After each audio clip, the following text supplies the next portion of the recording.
All right, I'm back with David Azizi from the law offices of David Azizi, and we are in the heart of winter. And here in North Carolina, we're going to have a blizzard shortly. We're supposed to get 18 inches of snow, which we'll see if that happens. But I know in sunny Los Angeles, David's sitting there in his shorts and a T-shirt on the weekends.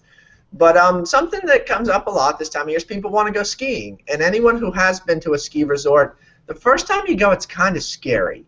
You get on these ski lifts that take you up the side of the mountain, and there's nothing really holding you into the ski lift. Well, most ski lifts that are doing the process correctly, they will have you sign a waiver, kind of waiving your right to file a lawsuit and stuff like that. But that doesn't mean they can be negligent. So David explained Big Bear Ski Lift, or Big Bear Lodge, Big Bear Lake is one of the close ones to Los Angeles. Explain, if a ski resort is negligent, what exactly would that entail as far as a personal injury case?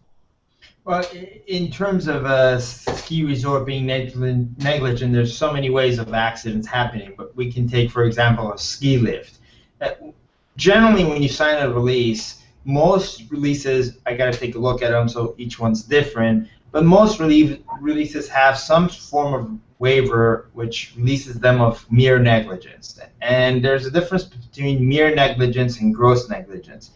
Mere negligence is just anything that they do that's by mistake or accident, there's some negligence component to it, but gross negligence is a higher level, which is something to the point where they knew or should have known of a particular situation. So for example, let's say you got a ski lift that's going up the mountain and it's coming down, and the guy's noticing that the chain or some kind of a mechanism is not so tight or is not necessarily working the way it's supposed to, and he's like, I'll let it go.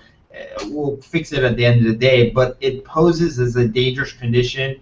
It poses a risk to human life and safety. And then as this lift goes up, all of a sudden it snaps and falls down, and the people inside get severely injured. Well, we would argue that that was gross negligence on their part, in the sense that they saw it, they knew about it, they could have done something about it, stopped the lift, and sometimes because of economic reasons, just to not stop the lift and not shut down business and not make money, they're like, let it go, let it go. So in those cases, we can go ahead and allege gross negligence and overcome the release and be able to recover. And there's other stuff, for example, when you're at the ski resort, if you slip and fall, trip and fall, there's tons and tons of different types of accidents.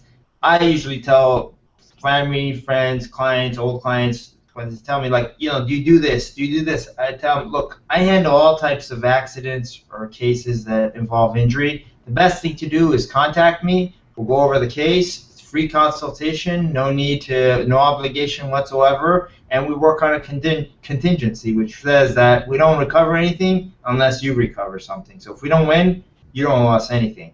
So most of the time, give us a call. We'll be more than happy to go over the case with you and discuss it and determine as to whether you have a case and if we can help you or not. Absolutely, and that's so very true, David. Every time I've been to a ski resort, there are so many things I see where I'm like, that is just not safe. I mean, things sitting around, equipment in the middle of the middle of a resort, like you said, slip and fall as far as inside. There's a lot of moisture in those areas that need to be cleaned up. So as David said, the phone number will be below the YouTube video as well as in this video. You will see it on the upper left of the video. So if you have any questions, give David a call. He'll be more than happy to explain what the situation is and where you can go from there. So thank you very much for your time, David. All right, thank you.